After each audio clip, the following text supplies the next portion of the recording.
Good evening, ladies and gentlemen, and welcome to another exciting episode of Canadian Mosaic as part of Awaz Entertainment. I'm your host, Prashanth, and tonight our episode is all about community building, future of work, and work-life integration. Did you know that 30% of your life will be spent at work? That is over 90,000 hours over a course of a lifetime. Just think about that for a second. So that is how much time you're going to spend time with your coworkers, learning and growing and actually doing meaningful work. Tonight, I have the pleasure of introducing a friend of mine who is a workplace futurist and a community builder. Danielle Farage is originally from Manhattan, New York, who graduated from University of Southern California. She is a director of growth at FOW, a startup in New York focused on building apps for the workplace. Danielle is also a LinkedIn content creator and a true leader, as she's constantly looking at avenues to inspire others, but also understands the real struggles of job search, what it's like to be in a toxic environment, and so much more. Thank you, Danielle, for joining us today from New York. I'm thrilled to have you as part of the show. How are you doing this evening? I'm doing very well. Thank you so much for having me. How are you? I'm doing well. So, Danielle, let's get right into this show. So, can you tell us a little bit about what your title really is, like the brand that you're going for? So, it's called a workplace futurist. Can you tell us what that actually means so that in layman's terms, our audience can understand what that really means? Definitely.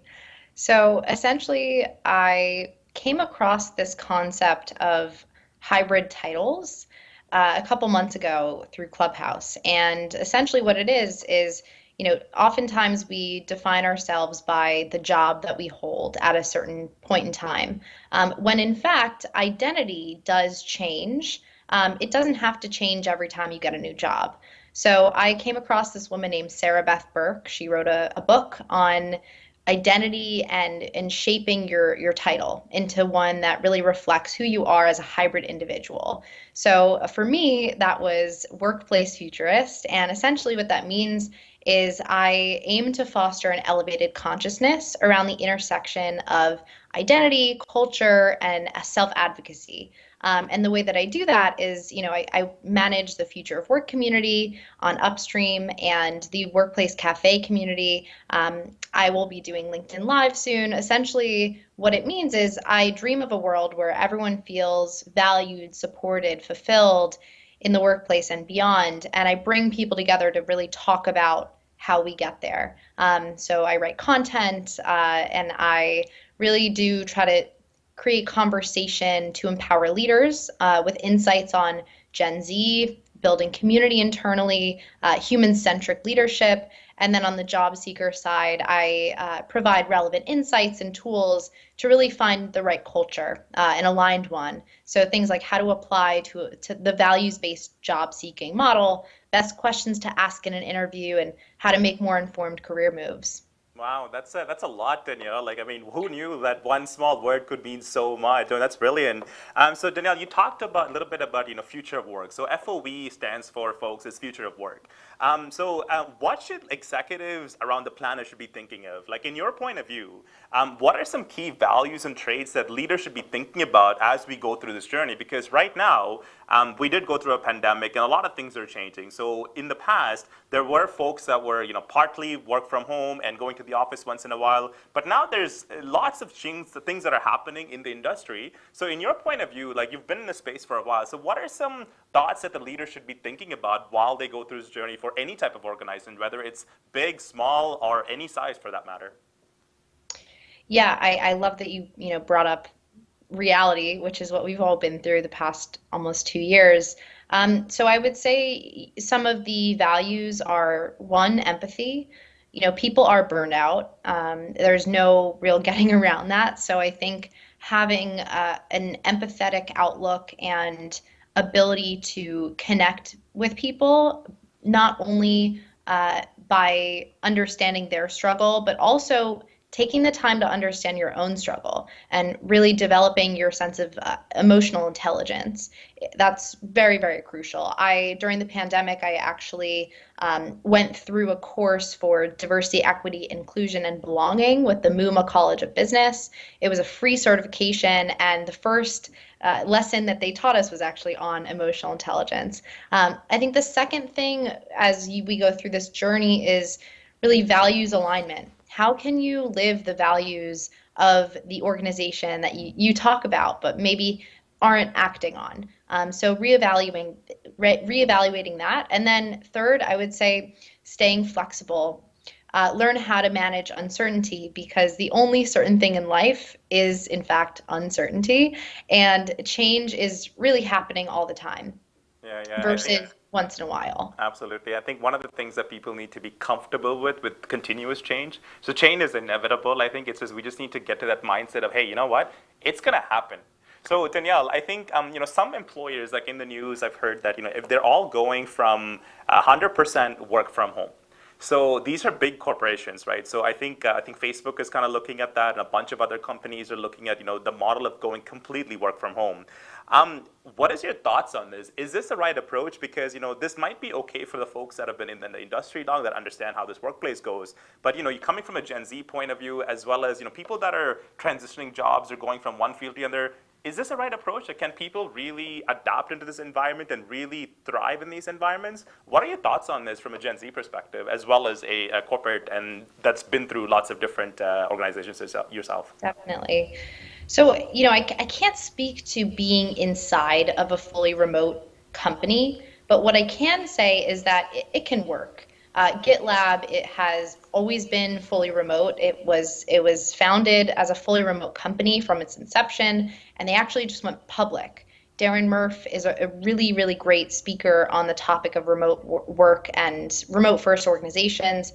I would say if you are an organization that was founded with an office with an HQ, it's very hard to transition to a fully remote implementation, and that's really just the reality.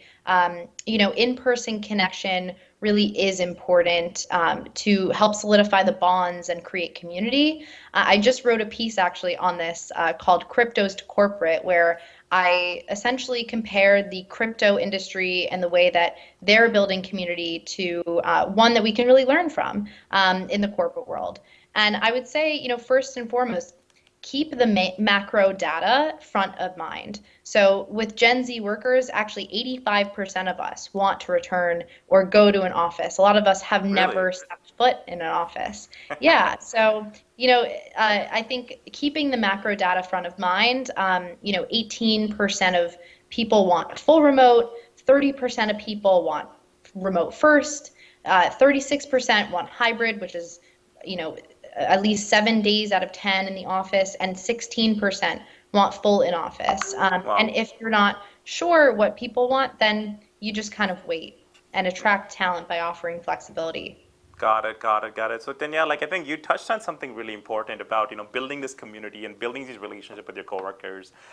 So one thing to note is with the hybrid workplace and people being in different environments, it makes something so simple as coffee chats and having lunch together makes it very, very difficult. So how do you exactly build rapport with your coworkers and colleagues, right? So it becomes really difficult. Like everybody has a different schedule when they work from home. People eat at different times, have coffees at different times. You can't physically be like virtual coffees. Maybe I don't know if that's something that people do. Literally take their phone all the way around and have their coffees. I'm not sure if that's something that's common.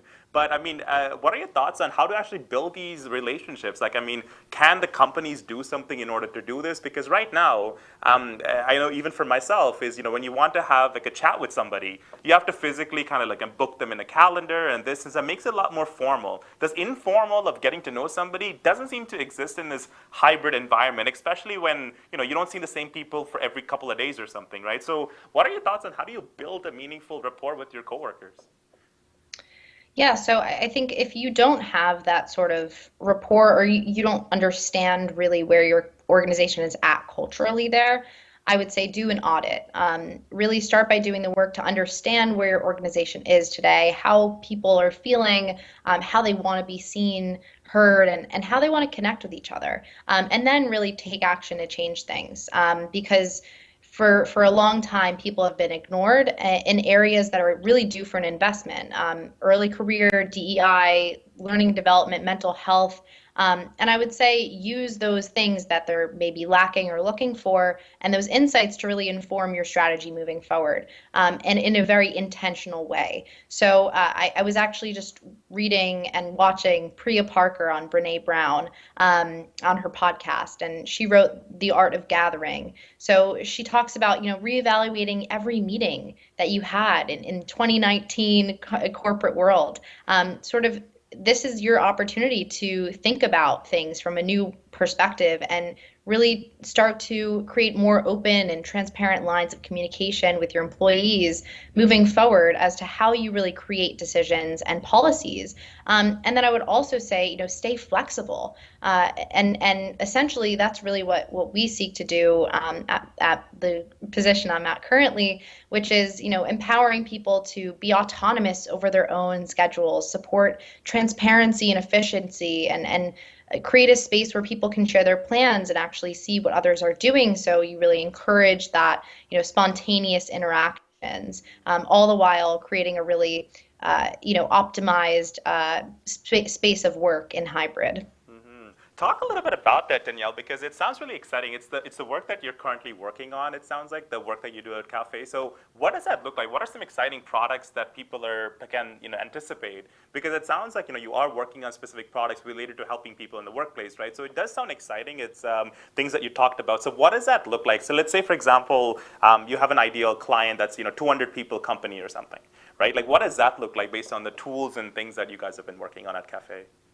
Yeah, so essentially imagine, find your friends, but for work. I would say, so if you have a 200-person company, you might have a few offices across the state. So maybe New York, Chicago, maybe one in DC. And essentially the problem is on any given day, you don't really know who's going into the office or what's going on. Right. And if we're talking about, innovative companies, a lot of innovative organizations are actually opening hubs, where their employees are, and with using the data and insights that they have on where they live. I think Cafe is all self-reporting. So on any given day, you can go into the app and it integrates with really any tool that you use in your daily life. And you can essentially say, hey, I want to work in the office for these 2 weeks, or I want to work from home, or I'm traveling to the Chicago office. And you can essentially see other people's plans.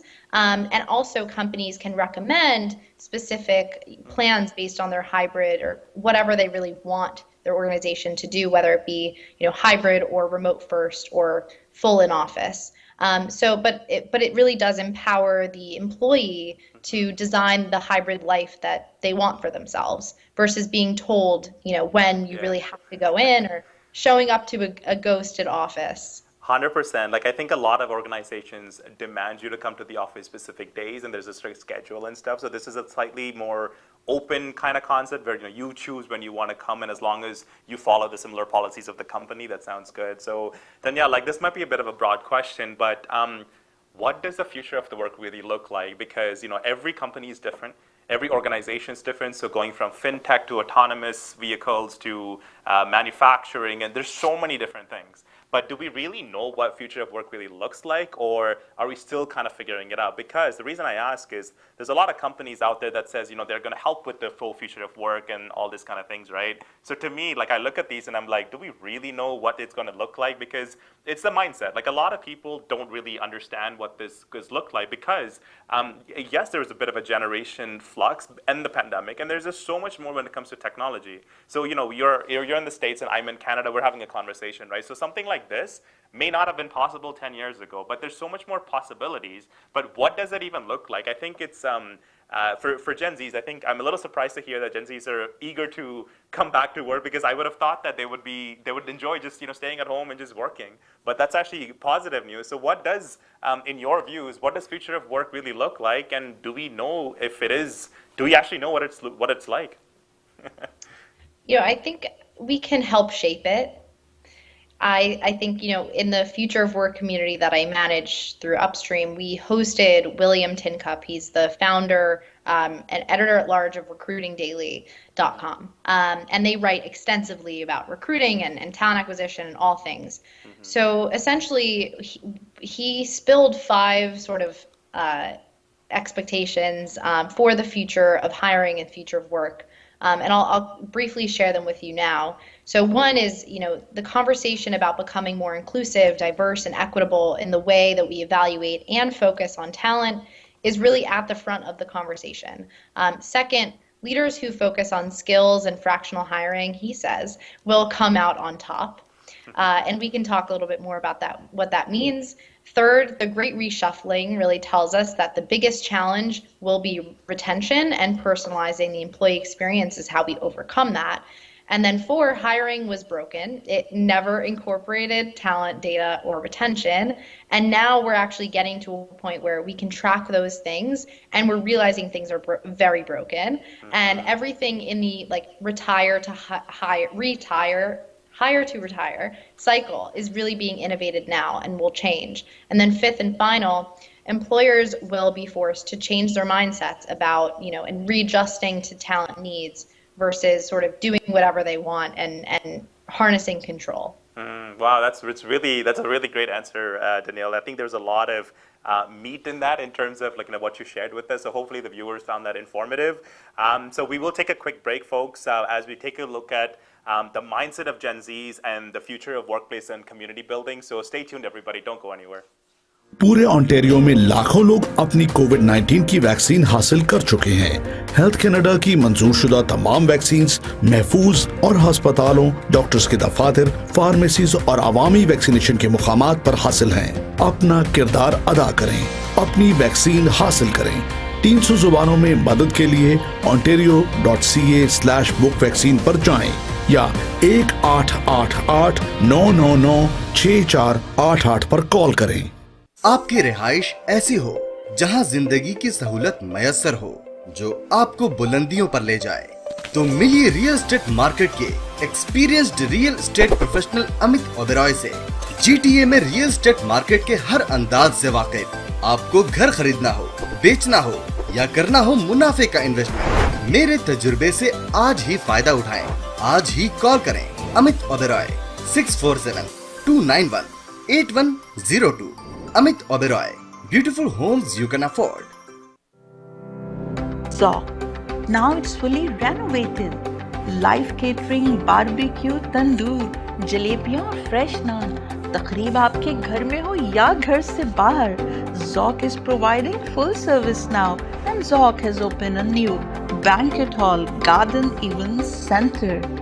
आपका ZOC देखकर लोग कहेंगे, क्या ज़ौक है आपका?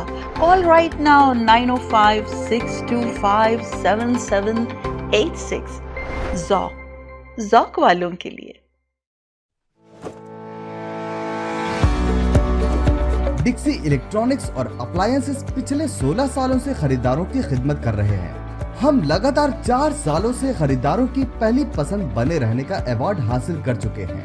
हम किचनर्स, Bosch, Whirlpool, LG, Samsung और general electric के ऑथराइज्ड डीलर हैं। 5 स्टार खिदमत का लुत्फ लें। हम आप सभी को टीवी सबसे ज्यादा रियायती दामों पर देने की गारंटी देते हैं।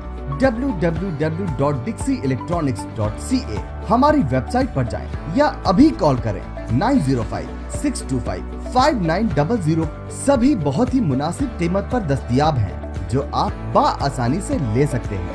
At Dixie, we sell quality and deliver confidence.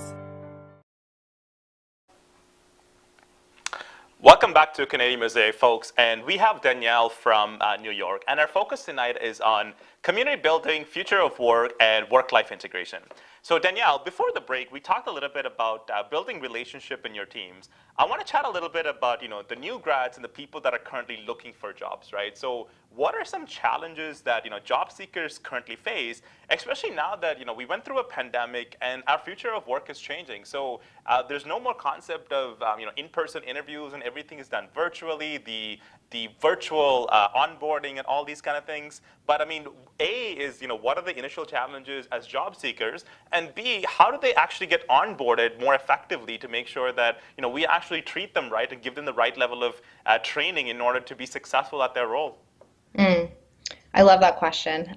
So, I think some of the challenges that we do face, especially for Gen Zers, is going beyond our biases. And really, everyone does face these challenges, but I'm going to share about really Gen Z. So the old generations in the workplace think that we're entitled. When we really just want workplace cultures to make more sense to us, to be more intuitive and less outdated. But we also have our own biases in that we think that the old generations have outdated thinking and processes. So how do we find better ways to collaborate and communicate so that we can really all benefit from shared learning? One of those things might be reverse mentorship, which is something that I've talked about on LinkedIn, which is where the older generations mentor the younger generations, the younger generations mentor the older generations, and that's different from traditional mentorship, which I mentioned formerly. And then, another challenge that we do face is, we don't see things like LinkedIn as important, and we have this like sort of lack of network because we haven't been working in the office. We've been working from home. So, those are some kind of overlooked applications that I think that we could pay more attention to, but also we could get some more help with. And then, third, I would say like sensory overload, Glassdoor, LinkedIn, TikTok, job boards, best workplaces lists, YouTube. I mean, there's so much content out there.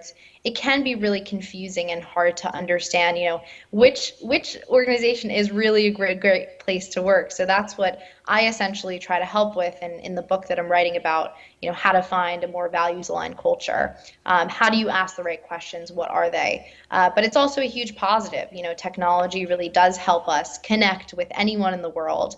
And I think in terms of really helping Gen Zers feel more, connected and onboarding, focusing on personalizing the employee experience, understanding what people's priorities are from the beginning, and keeping track of that to really cater to them and make sure that you implement the right programs like mentorship programs, which I mentioned, and really give them opportunities to learn and grow, even things that they don't think that they even need.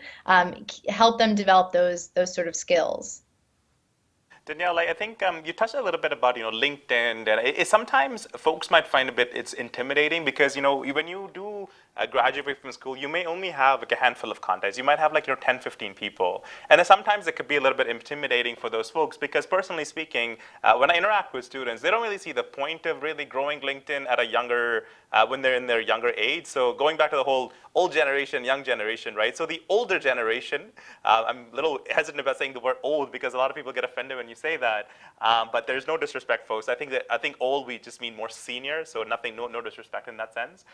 What exactly advice would you have for these young folks that are coming in and maybe is a little bit intimidated by anyone's profiles, right? So some people have really decked out LinkedIn profile versus somebody that's just coming up and they just have a university degree and maybe like one or two things. It does seem a bit intimidating. What kind of advice and tips do you have for them? Definitely. I think, it can be intimidating, and I totally understand where people are coming from. I think, unfortunately, a lot of recruiting today happens through LinkedIn. Majority of it does. So until that really changes, LinkedIn will be relevant, and it could potentially hurt your career to not be on LinkedIn. I would also say it's a really great learning resource. I do post on LinkedIn. I didn't used to, but I think that LinkedIn is a place where I learn a lot about what organizations are doing, how people feel about it, how people are developing themselves and have something to say, and that really always makes you stand out as a talent, and when you are applying to jobs that other people are applying to, it can help you get the job. And I will say, I am active on LinkedIn, and I do receive multiple job offers a month. Not from applying to jobs, just from networking and putting myself out there and putting my thoughts out there. So the sooner you can do that and start to develop your thoughts and your critical thinking, which is a huge skill for the future, by the way, the better. Yeah. So Danielle, something's a little bit unique about you is, a lot of people that are Gen Zs and stuff are more like, Facebook, Instagram, TikTok, Snapchat. but you're more inclined towards LinkedIn. Is there a specific reason why LinkedIn was like your favorite, social media that you gravitated towards? Was there a reason behind being more active on LinkedIn versus, say, Instagram, for example? Yeah, I think if you think about things on a macro level, which I always like to do first, LinkedIn has over 1 billion users, and LinkedIn has not hit its peak, I don't even think. There's so much potential in terms of B2B influencer marketing, which hasn't even really taken off yet. LinkedIn is really bringing in, I think, TikTok and bringing in that shorter form content that it hasn't even experimented with yet. So there's a lot of learning and growing to do there. It hasn't hit its peak, so that's one. And then second, I got really great advice from someone I can't remember the name of, but they essentially said, go where your audience is, and focus on one platform. And really the people that I wanted to speak to in order to bridge this gap between job seekers and employers, the first place I went was LinkedIn, because it's going to be relevant and native to that platform. No, that's brilliant. And I think I also emphasize this a lot about, people that are not on LinkedIn right now. If you are watching the show and you're not on LinkedIn, that is something needs to change overnight, because everything, like Danielle mentioned, is happening on LinkedIn with respect to, job seeking as well as marketing. Everything is changing. And, I think LinkedIn, you're right about that. Like, I do think that LinkedIn has not hit its peak because a lot of people are still not on the media. But I think it's slowly changing. They see the fact that everybody is asking for resumes through LinkedIn or using a LinkedIn as a way to connect and things like that. So definitely, Danielle.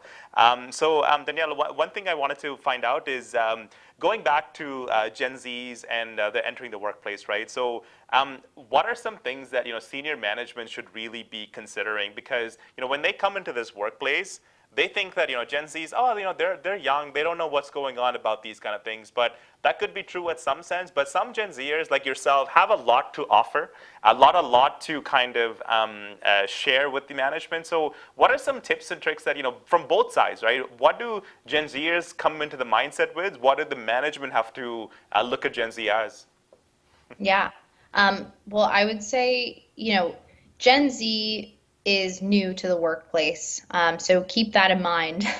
I think that going back to a point I mentioned earlier about priorities, our priorities might be different from yours as senior leaders versus entry level employees. Like, that's bound to happen, right? And I like to think of things less about sort of the generational differences and more in terms of priorities focused.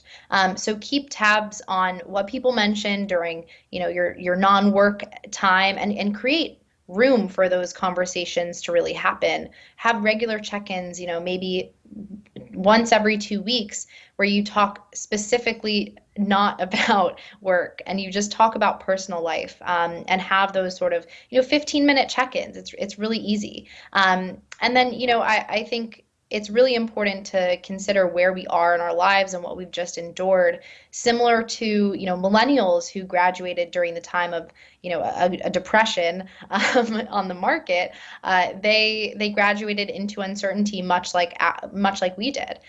So we do need and we want the guidance. We had a huge lack of it during the pandemic, so that is what we're seeking. And if you can find a way to really give that to us and provide that in a more personalized way, where you're really connected with what our priorities are, what our interests are, I think that's a really great approach for managing this generation. From both sides, I think Gen Zers should not be intimidated by management. So I think what you said about having those informal conversations is really, really important. It's like, just how was your day? How do you feel? How about this? Like, I think those are really, really important. I don't think we have enough of those. I think the senior management and folks should really start having these conversations, because end of the day, time is money. A lot of people's time is more valuable. So they do make sure that the one-on-ones and all these kind of things that people have are very structured. So you're definitely a good point about that. So Danielle, in this whole hybrid workplace and community building, so what do employees as well as employers need to do to keep everybody motivated? Because let's say that you are working from home, let's say 4 times a week. there are chances that you may not even want to get up sometimes if you don't have a meeting until 12 o'clock or something, right? So what are some things that people can do to keep both sides? How do you keep each other motivated, employers and employees? Yeah, I think one of the things that's really important is a company is built on purpose. It's built on mission, vision, and values. So what helped me personally when I was being managed at my last job was tying it back to the mission. So aligning people with that who believe in the mission is kind of the first step, but then establishing the culture around that, around the vision and values is the harder part, and constantly tying it back to the mission in the meantime. So really try to identify, what do your values mean? How are they lived and experienced in the culture? For example, PayPal, they value wellness. You can go on their website and see PayPal values wellness. So then the question is, how are we living that today? And well, what is wellness exactly? Is it emotional, mental, physical, financial? And one of the examples that their CHRO shared in the workplace summit that happened yesterday from Charter, they said that they established the Employee Financial Wellness Initiative, in which they evaluated the disposable income at every level of the organization, implemented additional equity grants, stipends, early, wage access to ensure that people at all levels had 20% disposable income. And at the very bottom, where they had only 2%, those least senior people they got them up to 18% through this initiative. They also did wellness days, for that mental and emotional health. So I think, really tying it back to the mission and the values of the organization is crucial to keeping people motivated, because that's why they came to you in the first place. Absolutely. I think that's a foundation of a company, I think, in terms of values, mission, and everything like that. So no, that's brilliant, Danielle. So Danielle, with respect to building a community, right? So right now there are organizations that are co-located in different continents per se, not specifically countries, but different continents, different time zones, and they are all over the place. How do you effectively build this in community? Because it is difficult. There is cultural differences, and something such as happy hour may not be something that's common somewhere else. Right? Maybe the whole coffee drinking may not be something that's common. So how do you exactly go about building a community in this cross-functional teams across the globe? Definitely. So, I think finding the right partners is really important. So one of the organizations that I really admire is 10spot, and they do culture assessment, and they help you really evaluate your culture and understand how you can improve it, and work with you on it. And I think that a lot of companies are a little bit afraid of this transitional time, and are maybe reverting back to old ways, right? The pre-pandemic 2019 structures. One example of that is desk booking, right? I think it's very one note, and it doesn't really capture the hybridity of being able to work from your desk and then work from a coffee shop and then work from another location. So I think employers should be able to suggest days to go into the office, or if you're in a hybrid environment, but also give people the visibility into really what's going on any given day, so that they can make the right choices for themselves, right? And that way they can factor their own priorities into their decision making, as well as the employer suggestions. More innovative companies are looking to open hubs. So Spotify just opened a hub based on employee data. So where do people live, and how many of them really do want to come in and congregate on a regular basis. And then prioritizing your remote employees, setting a precedent. Really, if you show up to a meeting, asking the remote people to speak first, because that really shows that you do value your remote team members. And I think also giving people the power to create and organize events. One organization I read put an online or in-person bulletin where they actually shared tasks that people could choose to take up on their own. So organizing an event, selecting a tool, finding a dinner spot for the next outing. So really empowering employees, but doing it in a values aligned way. Got it, got it. No, that's a brilliant response. And oftentimes, when you are a little voice in a little conference room, you tend to be forgotten. So that's a good point about making sure that they are valued, they are heard, and you have them to speak up first.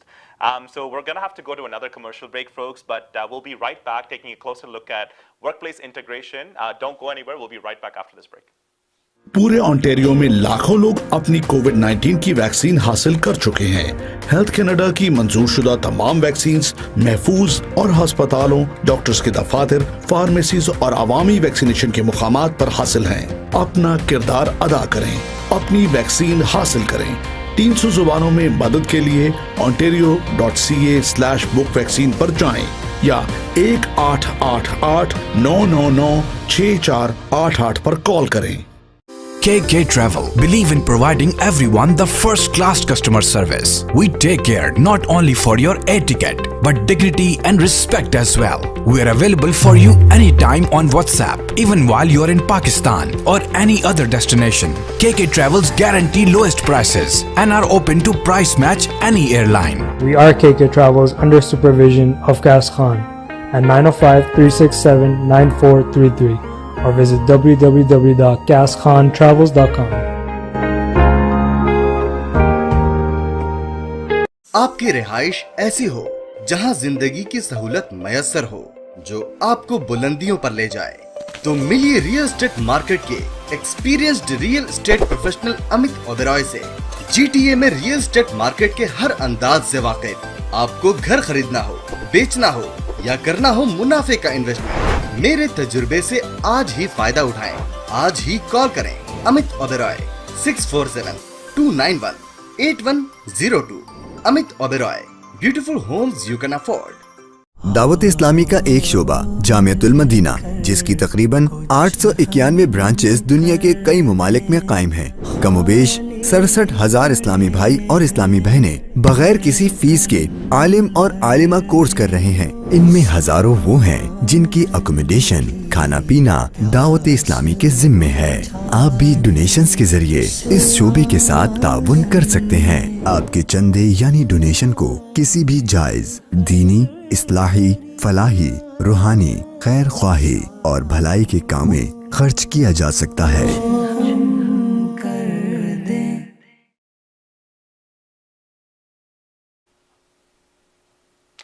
Welcome back to Canadian Mosaic, folks, and we are here with Danielle from New York and having a very insightful and enjoyable conversation about the future of work and community building and the future of workplace. So Danielle, I want to take a little bit of a break from our informal and educational conversation to play a little bit of game with you. So I want to just have some fun for the next 5-10 minutes or so. So are you ready for this change? I call this game React, so I'm just going to say something. The first thing that comes to your mind, you just have to say it out loud. Don't think about it too much. Are you ready for this? I'm very ready.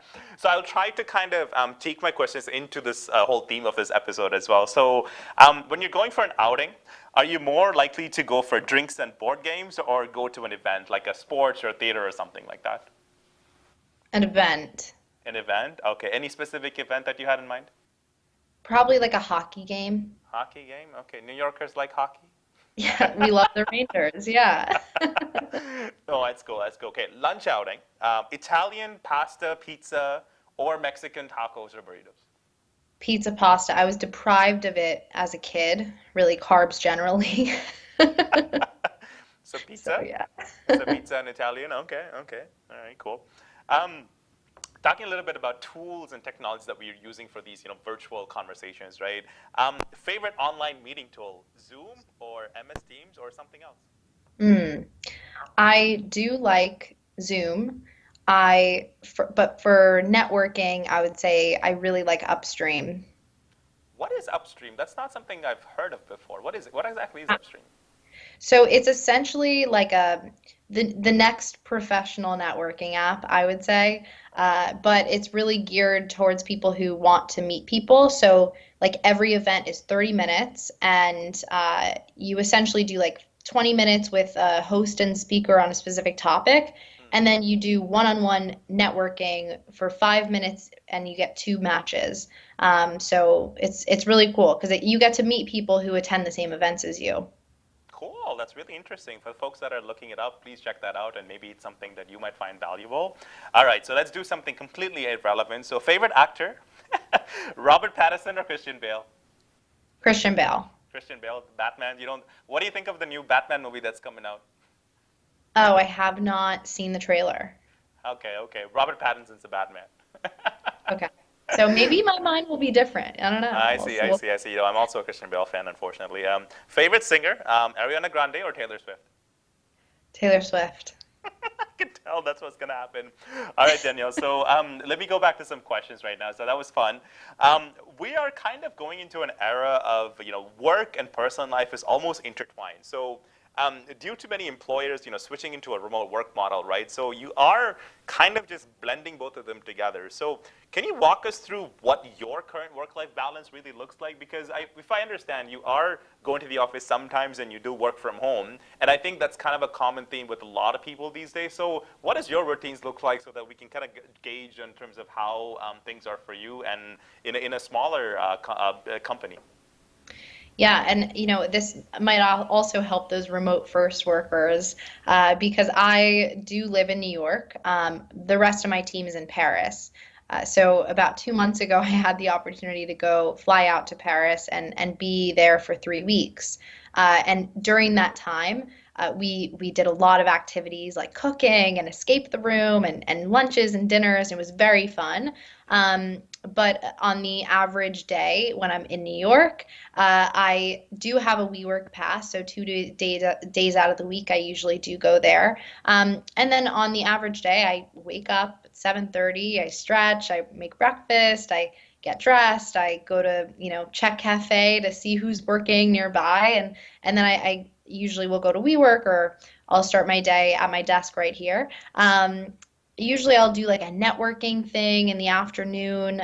Sometimes I'll even stop work early and then go back to it later and maybe go to a different event, workout, shower, dinner, drinks, finish work and then bedtime. Yeah.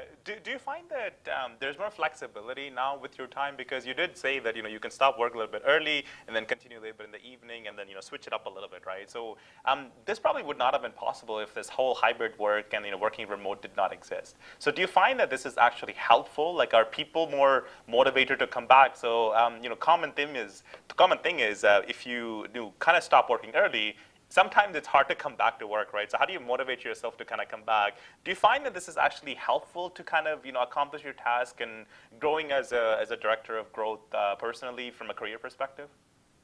Yeah, I think the flexibility offers me the opportunity to do more learning during the workday, whereas prior to, I probably would have thought of, learning for work as my personal life.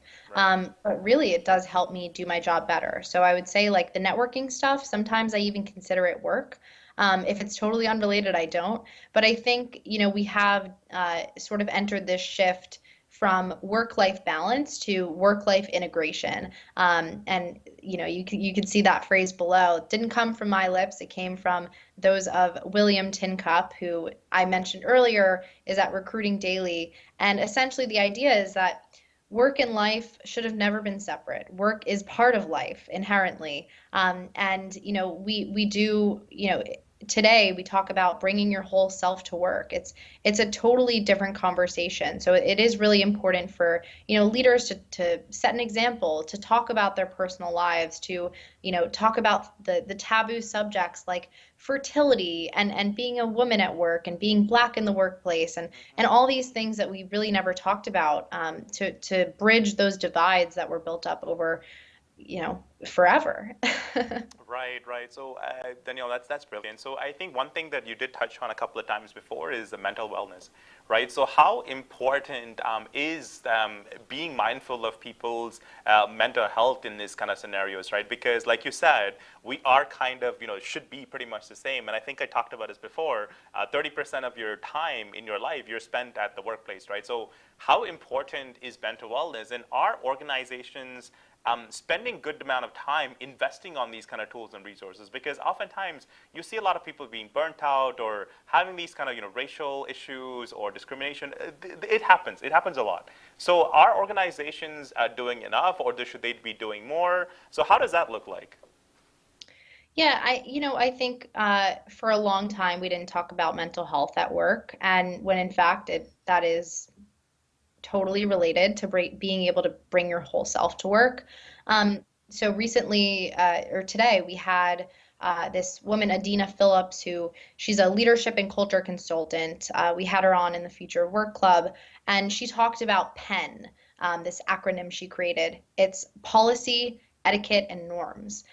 So essentially, you can have a policy, right? You can have a mental wellness day, right? But the things that you do outside of that really do matter, right? You have to support the policy with the etiquette and norms. So etiquette being, you can't send a Slack, a boss can't send a Slack to someone on their team on those mental health wellness days, right? And then the norms might be, we do talk about the fact that we're having a tough time. And I think it's up to the leaders to really set the precedent and invite that conversation into the norm and into the culture. And I think it starts from, how are you living your values? Going back to what we were talking about earlier, are you really showing up in the way that you claim to be, and how? No, that's really important. So Danielle, we talked you talked a little bit about workplace integration and everything, right? So how do you incorporate that into a large corporation? Because large corporations, it's hard to implement this versus both to smaller communities and smaller companies. So what are some things that you can do to implement this in, let's say, financial situations or automotive industry or something like that, where this is really difficult? Like, for example, automotive industry, like you're physically at a plant trying to do a bunch of these different things. How do you exactly do this? How do you integrate work and your personal life together? Yeah, I think that, it's important to consider that workplace integration and work-life integration really does affect all industries because all industries have organizations and who works at the organizations, people, and who runs them, people. So the more that we think about organizations as something that's living and breathing and something that we constantly have to pay attention to and iterate on, HR is no longer just a function to control people. HR is a function to help people and empower them to do their jobs better, and to help them in their personal lives to excel and be who they really want to be and accomplish what they want to accomplish in those 90,000 hours that they spend working in their life, right? So I think that formerly, companies had the power and could control people, and now people have the power. And formerly, geography mattered, but now you can find a job and you can work from anywhere. So I think there's just been this shift, and people will find the right cultures for them. It just, we have to create the cultures that we want to be For sure, first. for sure. So Danielle, in this whole process of work-life balance and work-life integration, I should say, has technology been a blessing or has it been a curse? Yeah, that's a good question. I think it's hard to navigate. It's come to a point where you could spend hours on the internet. So I think choosing where you spend your time is really important.